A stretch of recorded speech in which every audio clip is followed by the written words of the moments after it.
आज कुणीतरी यावे, आज कुणीतरी यावे. प्रत्येक शब्द आतुरलेला आहे या गाण्यामध्ये. तर काही गाणी अशी आहेत की गहिरे रंग प्रेमाचे अनवट रंग दाखवणारी अशी काही गाणी आहेत. या डोळ्यांची दोन पाखरे फिरतील तुमच्या भवती, पाठलाग ही सदैव करतील असा कुठेही जगती. नात्यातले अतिशय नाजूक आणि अत्यंत घट्ट बांधलेले असे रेशमी बंध अण्णांनी किती सुंदर दाखवलेत या गीतांमधून. हे गाणं तर गाणं संपलं तरी पाठलाग करतात ते शब्द आपला. अण्णांच्या युगुल गीतांमध्ये पण खूप विविधता आहे. सप्रेम नमस्कार विनंती विशेष, तुझे नि माझे इवले गोकुळ, सुरावटीवर तुझ्या उमटली, किंवा माझ्या रे प्रीती फुला, अशी खूप गीतं आहेत. पण काही गीतं अशी आहेत की ती अजून नवीन वाटतात, ताज्या उमललेल्या फुलासारखी.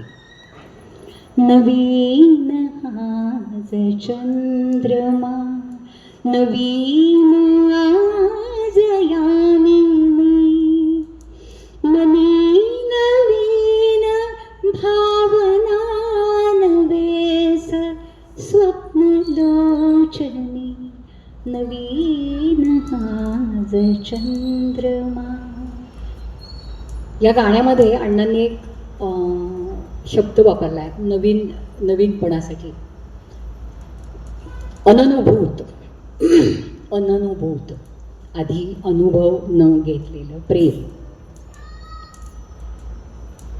दूर बाल्य राहिले, दूर राहिल्या सखी, बोलण्या कुणास वे, सूर दाटले मुखी, अननुभूत माधुरी, आज गीत गायनी, आज गीत गायनी, नवीन आज चंद्रमा. अननुभूत. आत्ता ही जी नवीन पिढी आहे ना, लिव्ह इन रिलेशनशिपवाली, यांना त्या शब्दाचा अर्थ कदाचित समजणार नाही. तेच माडगुळकर एका खुसखुशीत युगल गीतात काय म्हणतात बघूया. ऐका, दोघांचं संभाषण आहे. तो म्हणतो, नाकात वाकडा नथीचा आकडा, नाकात वाकडा नथीचा आकडा, मोत्यांचं कुलूप ओठांच्या कवाडा, बंदोबस्त काग केला एवढा. त्यावर ती म्हणते, बोलाचं माणिक हसण्याचं हिर, बोलाचं माणिक हसण्याचं हिर, रत्नांनी भरला रूपाचा वाडा, रत्नांनी भरला रूपाचा वाडा, तुझ्या वाणी वेडा घालील दरोडा, बंदोबस्त केला म्हणून एवढा. हा जो शृंगार ते युगुल गीतात दाखवतात, त्यात एक मस्ती आहे पण अश्लीलता नाही आहे. अण्णांची विरह गीतं आहेत नाही, पण अशीच अविस्मरणीय आहेत. का रे दुरावा याच्यासारखं एखादं रुसलेलं विरह गीत आहे, किंवा या कातरवेळी पाहिजेस तू जवळी याच्यासारखं एखादं आर्त असं गीत आहे. जळते मी हा जळे दिवा, हे अगदी होरपळून टाकणारं असं गीत आहे. विरहाचे रंग, अनेक रंग अण्णा त्यातून दाखवतात. कधी हट्ट, कधी विनवणीतून ती विरह व्यथा ते व्यक्त करतात, कधी आळवणी असते. एक गीत अण्णांनी लिहिलेलं होतं, त्यात 4 ऋतूंचं वर्णन होतं आणि अप्रतिम चाल त्याला आपल्या बाबूजींनी लावलेली होती. 5 राग वापरलेले होते त्याचे, यमन, केदार, सोहनी, मल्हार आणि वसंत. आपण मी कडवं सांगते. आळवणी येते, पण तरी सुद्धा आतुरता आहे त्यात. शारद शोभा आली गेली, रजनीगंधा फुलली सुकली. शारद शोभा आली गेली, रजनीगंधा फुलली सुकली. चंद्रकले सम वाढून विरले, अंतरीचे हेतू कधी रे येशील तू. जीवलगा कधी रे येशील तू. किती सुंदर शृंगारिक अंगारी लिहिलेलं हे गाणं आहे. आणि ह्या शब्दामधला रुसवा, त्यातली आळवणी, ते पाहणं, हे सगळंच अतिशय सुंदर आहे. पण मला मात्र अण्णांचं एक जे विरहगीत आवडतं ते वेगळं आहे थोडं. ते म्हणजे घरकुल ह्या चित्रपटातलं फैयाज यांनी गायलेला जोगिया. खरं म्हणजे जोगिया हे एका गंभीर प्रकृतीच्या भैरव थाटातला राग आहे. त्या रागाचं नाव येते. आणि ह्यातल्या सगळ्या ज्या रचना आहेत त्या अशाच एकाकीपणाच्या किंवा विरक्तीच्या अशा भावना दाखवणाऱ्या अशाच या आहेत. एका गणिकेचं व्याकुळ करणारं असं मनोगत या जोगियामध्ये त्यांनी सांगितलेलं आहे. पुण्यात झोपली सतार, सरला रंग, पसरली पैंजणे, सैल टाकुनी अंग. कोठीचं वर्णन आहे. धुमडला गालीच्या, तक्के झुकले खाली, तबकात राहिले देठ लवंगा साली. काय गोष्ट आहे ही तर नीती आणि तिच्या बाजारामध्ये देहविक्रयाचं दुकान मांडून बसलेली एक गणिका आहे. तिचं भांडवल काय तर तिचा देह हे तिचं भांडवल.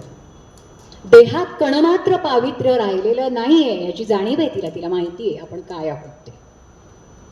तिच्याकडे एक दिवस एक नवखा तरुण येतो आणि देहभावाच्या पलीकडे प्रेमभावना, ही देहभावाच्या पलीकडची भावना आहे. अशा ही भावना तो प्रांजळपणाने तिच्यासमोर व्यक्त करतो. तिला आयुष्याचा जोडीदार बनवण्याची इच्छा व्यक्त करतो. पण तिला भाषा समजत होती ती फक्त देहाची आणि पैशाची. त्यामुळे अत्यंत गर्वाने त्याला दाम वाढवून सांगते ती. आणि तू जा दाम घेऊन ये, मी सांगेल तेवढा, असं दाम वाढवून ती त्याला पाठवून देते. पण तो आगळा वेगळा तरुण असतो, तरुण प्रेमी. तो निघून जातो, तो परत येत नाही, कायमचा निघून जातो. आणि नंतर तिला समजतं की आपण काय गमावलं. आयुष्यात प्रथमच तिला खऱ्या प्रेमाचा साक्षात्कार झालेला असतो, पण तो समजलेलाच नसतो तिला. आणि त्यामुळे माणूस म्हणून जगण्याची जी एक संधी तिला मिळालेली असते ती गमावून बसलेली असते. आणि त्यासाठी हे व्रत तिने एक दिवसाचं स्वीकारलेलं असतं. आता तिच्या आयुष्यामध्ये फक्त एकटेपणा राहिलेला असतो, पश्चाताप राहिलेला असतो, विरक्ती आलेली असते तिला. आणि त्या क्षणांच्या विरहाची जेव्हा तिला जाणीव होते तेव्हा त्या क्षणांचं स्मरण म्हणजे जोगिया.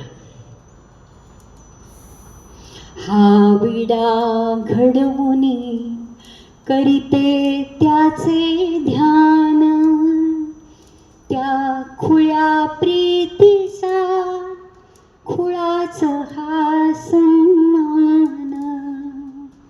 ही तिथी पाळते व्रतस्थ राहून अंगे, वर्षात एकदा असा जोगिया रंगे. जोगिया ह्या काव्यसंग्रहाच्या मनोगतामध्ये अण्णांनी प्रांजळपणाने कबूल केली एक गोष्ट की माझ्या जीवनाचा व्यवसाय म्हणून लेखणीशी बदनामी करण्याचा अनेकदा प्रसंग आला. त्यांचा व्यवसाय होता, त्यांना जसं सांगत होते, जशी मागणी होती तशी गीतं ते लिहित होते. त्यामुळे त्यांनी स्पष्ट लिहिलेलं आहे की बेईमानी लेखणीशी करण्याचा प्रसंग अनेकदा आला, पण ह्या संग्रहातल्या कविता मात्र मी व्रतस्थपणे केलेली काव्यनिर्मिती आहे, म्हणून मी त्याला जोगिया असं नाव दिलेलं आहे. मला नेहमी वाटतं की जोगियामधली ही जी वारांगण आहे ही अण्णांच्या मनामध्ये खूप पूर्वीपासून असली पाहिजे. कुठपासून? नाच नाचुने अति मी दमले, थकले रे नंदलाला, थकले रे नंदलाला. हे कृष्णाचं गाणं नाही आहे आणि गाण्याचं पण गाणं नाही आहे, नुसतं नृत्याचं गाणं नाही आहे. निलाज रे पण कटीस नेसले, निसुगपणाचा शेला, आत्मस्तुतीचे कुंडल कानी, गर्व जडविला भाला, उपभोगाच्या शतकमलांची कंठी घातली माला, थकले रे